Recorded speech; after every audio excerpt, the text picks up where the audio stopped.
Abdoulaye Mbow, je le disais tantôt, on ne peut pas nier la volonté du régime de vouloir régler cette question de l'emploi. Et je le disais également, il y a beaucoup de projets, beaucoup de programmes, énormément de milliards qui ont été investis pour peu de résultats, parce que nous tous on le voit, la demande est encore là, elle est encore forte. Est-ce que ce n'est pas un défaut de planification également? On pourrait le dire, parce que moi je me dis que nous avons une approche en termes d'emploi des jeunes, une approche assez hybride.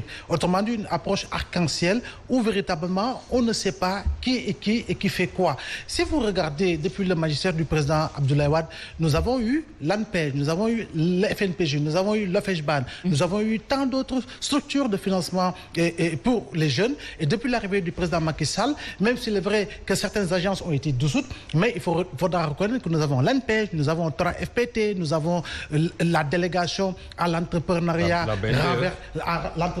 renversant, parce que tout simplement... Vous avez également le projet Acropole Sud qui concerne Ziguinchor, Sédhiou et Kolda. Oui, mais moi, là où je mets le doigt, c'est qu'en réalité, avant même de penser à mettre sur la table une enveloppe importante ici, mais il faudra le dire, parce que 350 milliards, ce n'est pas une maigre somme, il fallait, à mon avis, faire l'audit de l'ensemble, justement, des structures de financement pour les jeunes, que ce soit l'ANPEJ, que ce soit l'ADER, etc.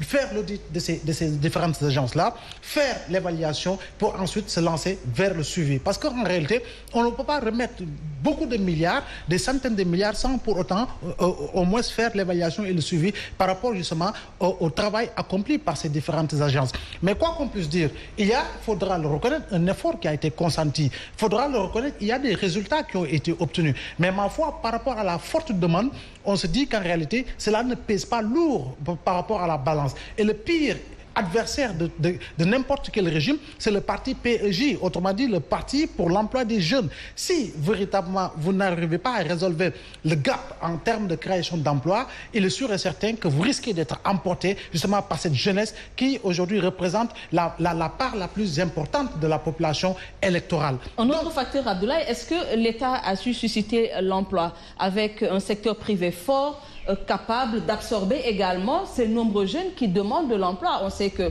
le secteur privé au Sénégal, on sait ce que c'est au Sénégal. Effectivement, et moi j'ai toujours plaidé pour véritablement un secteur privé fort. Parce que quand on donne autant de densité au secteur privé national, il est clair que le secteur privé va créer beaucoup de richesses. Et qui parle de richesses parle forcément de création d'emplois.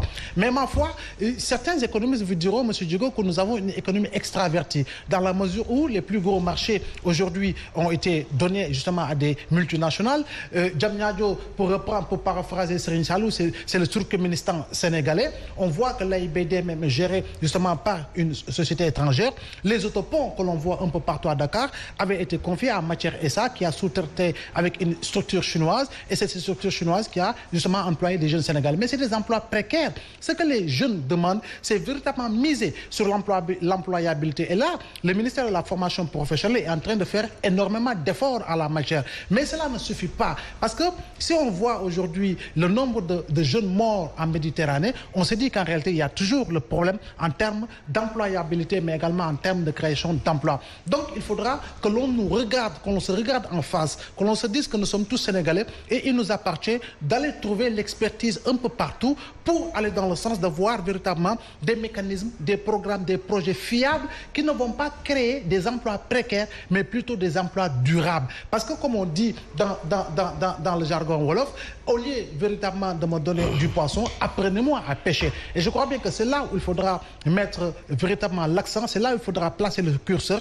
Et si le président le comprend ainsi, après avoir promis 1 million d'emplois justement pour son second mandat, je crois bien qu'il faudra miser énormément sur ces facteurs, sur ces faits, et ne pas avoir véritablement une approche hybride, une approche arc-en-ciel, mais une approche véritablement axée vers une même direction ensemble pour aller dans le sens véritablement de satisfaire la demande par rapport aux jeunes.